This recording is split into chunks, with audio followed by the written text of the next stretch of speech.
آپ نے پہلے بھی سنا ہوگا کہ شیطان جو ہے وہ اصل میں جو لوگ غلط کام کر رہے ہیں نا ان کے پیچھے نہیں پڑا ہوا، وہ بیٹھا ہے سیدھے راستے پر. کوئی غلطی سے سیدھے راستے پہ آئے تو صحیح، پھر میں اس کو ہٹاؤں. کیونکہ ہم نے پہلے سیکھ لیا تھا کہ غلط کام یا غلط کام کرنے کی چوائس یا غلط بات کرنے کی چوائس وہ تو پہلے انسان کے اندر ہے، اس کا تو وجود ابلیس سے پہلے بھی تھا. لیکن اگر وہ کہیں فیصلہ کر کے صحیح راستے کی طرف آنا شروع ہی ہو جائے تو اس نے فوراً حملے شروع کر دینے ہیں، سامنے سے، دائیں ہاتھ سے، پیچھے سے. تو اس کے بارے میں اب دیکھتے ہیں کیا کہتا ہے وہ.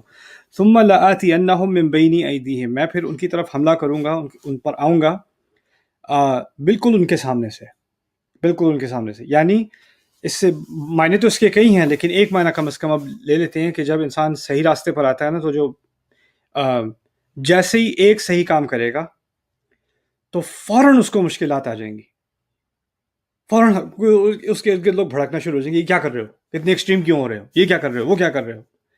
اور ساتھ ہی اس کو فوراً ہی شک ہونے شروع ہو جائیں گے کہ میں یہ کروں یا نہ کروں. یعنی اس کے ارد وہ آپ کے حملے کا مطلب ہے آپ کی امیڈیٹ جو سچویشن ہے نا، لوگ کہیں گے کہ تم اگر یہ رشوت نہیں لوگے فرض کرو تو جاب چلی جائے گی، اور اس نے پھر بھی رشوت نہیں لی. اب وہ باس میٹنگ پہ بلا رہا ہے، مینیجر میٹنگ پہ بلا رہا ہے، یا اس کو کسی نے کمپلینٹ کر دی ہے، امیڈیٹلی مشکلات شروع ہو جائیں گی. اور ابلیس لوگوں کو اور مخلوق کو استعمال کرے گا ان کو وسوسے ڈال کے کہ ان کے سامنے میں جیسے یہ ایک قدم آگے لینے لگے اتنی مشکلیں پیدا کروں کہ یہ سوچے یہ ساری مشکلیں اس لیے ہوئی ہیں کہ میں نے ایک قدم آگے لیا، اس لیے یہ مشکلیں ہو رہی ہیں، میں ذرا پیچھے ہو جاؤں دوبارہ. میں پہلے 90s میں پڑھا کرتا تھا ڈاکٹر بلال فلپس کے لیکچرز. تو انہوں نے اپنی، وہ عیسائی تھے، مسلمان ہوئے، پھر انہوں نے کافی اسلام پڑھا، عالم بنے. تو ان کی، وہ اپنی ماں کو جو ہے وہ اسلام کی دعوت دیا کرتے تھے، وہ کرسچن تھی ماں ان کی نا. تو وہ بتاتے ہیں کہ وہ ماں ان کی ذرا کنونس ہونے لگی. تو جب وہ کنونس اسلام کے قریب آتی گئیں تو ان کو ڈرانے خواب آنے شروع ہو گئے اور بہت ہی ڈر جاتی. اور پھر جیسے ہی اٹھتی ڈرونے خواب سے، وہ کروسیفکس ہوتا ہے جو صلیب، اس کو پکڑتی تو سکون مل جاتا ہے ایک دم سے، تو وسوسے ختم ہو جاتے. ابلیس کا مقصد کیا ہے کہ وہ تنگ تو کرے گا، کب کرے گا؟ جب سیدھے راستے کی طرف آنا شروع ہو جاؤ گے. لوگ سمجھتے ہیں جیسے ہی میں سیدھے راستے کی طرف آؤں گا سکون ملے گا، دل کی آسانی ہوگی، اللہ تعالیٰ ساری مشکلیں آسان کر دے گا. نہیں، پہلے مشکل سے گزرو گے، اس کو پار کرو گے، پھر آسانی آئے گی. اتنی سستی نہیں ہے آسانی اس کی پرائز دینی پڑتی ہے. تو اس نے کہا سامنے کے راستے سے تو میں حملہ کروں گا ہی کروں گا. لآتینہم من بین ایدیہم ومن خلفہم، پیچھے سے حملہ کروں گا. پیچھے سے مراد ہے یا تو وہ یاد دلائے گا یار تمہارے پہلے اتنے مزے ہوتے تھے، کیا مصیبت ہے، یہ اپنے آپ کو کیوں مشکل میں ڈال رہے ہو. وہ بھی تمہارے دوست ہیں آخر، ان کو بھی کال کر لو، ان کے ساتھ تھوڑا ٹائم گزار لو. اور انسان کو پتہ ہوتا ہے ان کے ساتھ ٹائم گزاروں گا تو اس کے ساتھ جو ہوتا تھا وہ بھی ہوگا. یا کوئی آپ کی فرینڈز وغیرہ ہیں، جب بھی بات ہوتی تھی اوروں کے بارے میں غیبتیں اور اوروں کی برائیاں نکالنا، غلط قسم کی بات ہوتی تھی. آپ کو احساس ہو گیا کہ میں جب اس کمپنی میں ہوتی ہوں تو یہی باتیں ہوتی ہیں، تو آپ نے اس کو چھوڑ دیا. اب وہ آئے گا پیچھے سے کہ وہ بھی تو آخر ان کا بھی کوئی حق ہے، ان سے بھی کچھ مل لو جا کر. یہ کچھ اس کا مقصد یونین نہیں ہے، اس کا مقصد ہے ان باتوں میں دوبارہ ڈالنا، رائٹ. پھر دوسرا وہ پیچھے کا مطلب ہے کہ انسان کو ایک ندامت ہوتی ہے اپنی غلطیوں پہ کہ مجھ سے یہ کیا ہو گیا، اور وہ سوچتا رہتا ہے کہ مجھ سے بہت بڑی غلطی ہو گئی، مجھے ایسا نہیں کرنا چاہیے تھا. وہ سوچتا رہتا ہے. وہ اس کے پیچھے ہے نا غلطی، اس کی ہسٹری میں. ابلیس اس کی ہسٹری کو بار بار یوز کر کے، دیکھو تم سے تو یہ ہوا ہے، تم کس کام کے ہو، تم سے کیا خیر ہونا، دیکھا تم نے کیا کیا حرکت کی ہے، تم میں کوئی امید نہیں ہے، تم نے تو جانا ہی جہنم میں. تو وہ پیچھے کی غلطیوں کو سے بار بار یاد دلا کے انسان کو مایوس کرنا، اس طرح سے وہ پیچھے سے حملہ کرتا ہے. تو انسان کہے میری نماز پڑھنے کا، دعا کرنے کا، حج کرنے کا، روزے رکھنے فائدہ کیا، میں تو اتنے گناہ کر چکا ہوں، میرا تو کوئی امکان نہیں ہے، میں تو جانا ہی جہنم میں. آپ کو اندازہ نہیں ہوگا، ہمارے اردو اسپیکنگ جو کنٹریز ہیں یا جو ساؤتھ ایشین کنٹریز ہیں، ان میں نے جو یہ سائیکالوجی دیکھی ہے، میں نے کہیں دنیا میں اور نہیں دیکھی. میں نے بہت دنیا دیکھی ہے، یہ سائیکالوجی میں نے کہیں اور نہیں دیکھی. وہ کیا ہے، لوگ آ کے کہتے ہیں کہ دیکھیں جی ہماری تو کوئی امید نہیں ہے، آپ دعا کر دیں، ہم تو ویسے ہی گناہ گار ہیں، اللہ آپ کی سنے گا.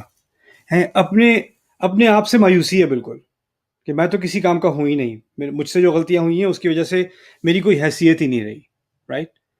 تو اس چیز کو وہ استعمال کرتا ہے کہ تمہاری کوئی حیثیت نہیں ہے، کیونکہ اس کو پتہ ہے اس نے اپنی غلطی سے استغفار کبھی نہیں کرنی. اس نے اپنی غلطی سے اس کو ایک مایوسی ہے اور وہ چاہتا ہے کہ وہ مایوسی انسانوں میں ڈالتا رہے. یہ پیچھے سے حملہ ہے. پھر دائیں ہاتھ سے بائیں ہاتھ سے وعن ایمانہم وعن شمائلہم. اچھا سیدھے ہاتھ سے ہے. سیدھے ہاتھ سے عربی ادب میں سیدھا ہاتھ استعمال ہوتا ہے اچھے کاموں کے لیے, اور سیدھا ہاتھ استعمال ہوتا ہے ذمہ داریوں کے لیے. تو ذمہ داریاں اور اچھے کام. اب ابلیس عجیب بات کر رہا ہے, میں اچھے کاموں کو بھی ان کے خلاف استعمال کروں گا. کیا مطلب ہے اس کا؟ کوئی اچھا کام کرتا ہے اور وہ اچھے کام کی بنیاد پر سمجھنے لگے کہ میں کیونکہ یہ اچھے کام کر رہا ہوں. کوئی عورت سمجھے کہ میں پردہ نہیں کرتی تھی, فرض کریں اس نے پردہ شروع کر دیا. اب وہ پردہ شروع کرنے کی وجہ سے وہ جو ساری اس کی سہیلیاں تھیں یا فیملی میں تھیں جو پردہ نہیں کرتی, ان کو ایسے یعنی گھٹیا نظر سے دیکھنا کہ یہ ان کو دیکھو, ان کو کوئی شرم ہی نہیں ہے, ان کو کہ ان کو توبہ کرنی چاہیے, ایسا کرنا چاہیے. اس کے دل میں ایک برتری آ گئی اور وہ کمتر ہو گئے اس اچھائی کی وجہ سے, اچھائی کی بنیاد پہ, رائٹ. اصل میں ابلیس کی برتری کیا تھی؟ اس نے خدمت کی تھی نا اللہ تعالیٰ کی, اور زمین پہ ڈالنے کا مقصد کیا تھا؟ اللہ تعالیٰ کی خدمت. تو وہ کہنے کا مقصد یہاں پر یہ ہے کہ انسان کبھی کبھی اپنی نماز کی بنیاد پہ, داڑھی کی بنیاد پہ, پردے کی بنیاد پہ, علم کی بنیاد پہ, اپنی توبہ کی بنیاد پہ کہ میں یہ تو میں کرتا نہیں ہوں, میں پہلے کرتا تھا اب میں تمہاری طرح نہیں ہوں, میں یہ نہیں کرتا, اس کی بنیاد پر اپنے آپ کو بہتر سمجھنے لگے. یا کسی اپنے اور کوئی یہ بھی کہتا ہے نہیں میں اپنے آپ کو بہتر نہیں سمجھتا. ٹھیک ہے, آپ اپنے آپ کو بہتر نہیں سمجھتے, آپ دوسروں کو تو کمتر نظر سے دیکھتے ہو. آپ کو کسی کی غلطی کی بنیاد پر ہم کسی کو ویلیو نہیں کرتے. ہمیں غلطی سے نفرت ہے, انسان جو غلطی کر رہا ہے اس سے نفرت نہیں ہے. غلطی حقیقی چیز ہے, وہ ہر ایک سے ہوتی ہے. تو ہم پتہ ہی کرتے ہیں لوگوں کو کوئی غلط چیز کرتے دیکھیں یا غلط بات کرتے دیکھیں, استغفر اللہ. استغفر اللہ کے معنی کیا ہے؟ استغفر اللہ کے معنی میں اللہ سے معافی مانگتا ہوں. لیکن ہم کیسے استعمال کرتے ہیں؟ ان کو دیکھو, ان کو معافی مانگنی چاہیے. ہم لفظ بھی غلط استعمال کر رہے ہیں, اور وہ لفظ بھی ہم تکبر کے لیے استعمال کریں. ایسے تھوڑی استعمال ہوتا ہے یہ. تو یہ سیدھے ہاتھ سے اپنی اچھائیوں کو برتری کا ایک ٹول بنا لینا.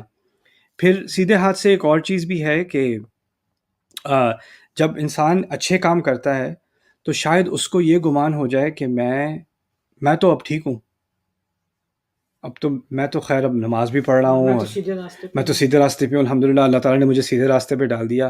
اللہ کرے کہ اور لوگوں کو بھی سیدھے راستے پہ, یعنی آپ سیدھے راستے سے گریجویٹ ہو گئے, باقی سب ابھی جو ہے وہ اپلیکیشن بھر رہے ہیں اپنی. تو انسان کو یہ گمان ہو جاتا ہے کہ وہ اپنی اچھے اعمال کی وجہ سے وہ اچھا ہو گیا ہے. جس طرح ہم برے اعمال کی وجہ سے برے نہیں ہو جاتے, یہ بھی بات میں نے سمجھا دی تھی. ہم اچھے اعمال کی وجہ سے اچھے بھی نہیں ہو جاتے. انسان اچھائی اور برائی کا مکس ہے. اس کو اچھے کام کرتے رہنا چاہیے, برے کاموں سے بچتے رہنا چاہیے, کیونکہ اس کی جو ویلیو ہے, جو اللہ تعالیٰ کے نزدیک اس کی قدر ہے, وہ اوپر نیچے ہو سکتی ہے. ہمیں نہیں معلوم کس وقت کیا قدر ہے ہماری. ابراہیم علیہ السلام نے اتنی عظیم خدمت اللہ تعالیٰ کے دین کی ہے کہ اس کا کمپیریزن نہیں ہو سکتا. انہوں نے کعبہ بنایا ہے. اندازہ کریں اس کے بعد سے کسی نے اس وقت سے اب تک کوئی بھی نماز پڑھے گا, کوئی بھی حج کرے گا, کوئی بھی عمرہ کرے گا, ایک دفعہ بھی ذکر کرے گا قبلے کی طرف رخ کر کے, ان کو اس کا ثواب جا رہا ہے. اور وہ بناتے وقت کہتے ہیں ربنا تقبل منا, میرا رب مجھ سے یہ قبول کر لے, وتب علینا, میں میری توبہ قبول کر لے. یعنی میں یہ خدمت تو کر رہا ہوں دین کی, لیکن پتہ نہیں یہ میرے لیے کافی ہوگا کہ نہیں. لیکن دائیں ہاتھ سے حملے کرنے کا مطلب ہے وہ انسان سمجھے کہ میں تو ٹھیک ہوں, اب میرا عقیدہ بھی ٹھیک ہے, میرا علم بھی سب سے بہتر ہے, میں سب چیز سمجھ چکا ہوں, باقی سب بیچاروں کو سمجھنے کی ضرورت ہے. ان کو اگر سمجھ آ جائے, میری طرح ان کو ہدایت مل جائے تو کیا ہی بات ہو. تو یہ دائیں طرف سے حملہ کرے گا. اور یہ عجیب چیز ہے کہ یہ حملہ لوگ ایسے لگتے ہیں کہ وہ دین کو فالو کر رہے ہیں, وہ خود بھی اپنے آپ کو آئینے میں دیکھیں کہ وہ مذہبی ہیں, لیکن ان پر یہ حملہ ہو رہا ہے. ہم سمجھتے ہیں شیطان کا حملہ ہو رہا ہے جو بہت ماڈ ہو چکے ہیں, یا نماز چھوڑ دی ہے, یا اللہ رسول کی بات, یہ اللہ رسول کے نام لینے والے ہیں, یہ قرآن پڑھنے والے ہیں, ان پر دائیں ہاتھ سے حملہ ہوتا ہے. وعن شمائلہم, اور پھر الٹے ہاتھ سے بھی حملہ. الٹے ہاتھ سے حملہ کا الٹا ہاتھ استعمال ہوتا ہے غلط کاموں کے لیے, یعنی غلط چیز کو اچھا دکھانا. یعنی ہوگی اللہ کی نافرمانی کا مطلب ہے گناہ ہے, عصیان ہے, سیئات ہیں, بدصورت اعمال ہیں. یہ اس کے بدصورت الفاظ استعمال ہوئے ہیں قرآن میں. شیطان کیا کرے گا؟ زین لہم الشیطان اعمالہم, بائیں ہاتھ سے آئے گا اور کہے گا نہیں اس کو تو آزادی کہتے ہیں, یعنی کام گندا ہے لیکن نام اس کا اچھا دے دینا. یو نو یہ تو میں اپنے دل کی بات مان رہا ہوں, یہ تو میری آزادی ہے, یہ تو خوشی میں, کیا میں خوش نہیں ہو سکتا؟ انسان اپنی خوشی کے لیے بھی کچھ نہ کرے, اور یہ تو ہمارا ٹریڈیشن ہے بھائی, سب کرتے ہیں, یہ تو نارمل ہے. نارمل, خوشی, آزادی اچھے الفاظ ہیں. کون کہے گا نہیں آپ کو جی آزادی تو نہیں ہونی چاہیے؟ شیطان لیفٹ سائڈ سے آتا ہے, بائیں ہاتھ سے آتا ہے, اور غلط کاموں کو اچھا دکھانے کی کوشش کرتا ہے. ہمارے ذہن میں برے کام اچھے لگنے لگیں, جو غلط ہے وہ غلط ہی رہے گا. اس کو آپ جو بھی الفاظ دے دیں, پیارے سے پیارے الفاظ دے دیں, وہ گندی چیز رہے گی. پھر تو یہ چاروں سمتوں سے وہ حملہ کرے گا, اور پھر اس کا مقصد کیا ہے چاروں سمتوں سے حملہ کرنے کا؟ وَلَا تَجِدُ أَكْثَرَهُمْ شَاكِرِينَ. آپ ان کی اکثریت کو شکر کرنے والا نہیں پائیں گے. تو اس سے ہمیں شیطان کے ایجنڈے کا خلاصہ مل گیا ابھی تک. ہمیں مایوس کرنا, ہم میں سے امید نکالنا, ہمیں غلط راستے پر ڈالنا, ہر طرف سے حملے کرنا, اس کا مقصد سارا کیا ہے کہ انسان شکر گزار نہ رہے. انسان جس حالت میں ہے, جو موقع اللہ تعالیٰ نے اس کو دیے ہیں, وہ ان موقعوں کو دیکھ کے یہ شکر نہ کرے کہ اس موقع سے میں اللہ کی رضا حاصل کر سکتا ہوں, اس موقع سے میں ایک مقصد پورا کر سکتا ہوں, کسی اور کی بھلائی بھی کر سکتا ہوں, اپنا فائدہ بھی کر سکتا ہوں. اس کی نظر ہمیشہ ان چیزوں پہ رہے گی جو اس کو نہیں ملی. اس کو کبھی جس کی طرف فوکس ہی نہیں آئے گا جو اس کو ملی ہے.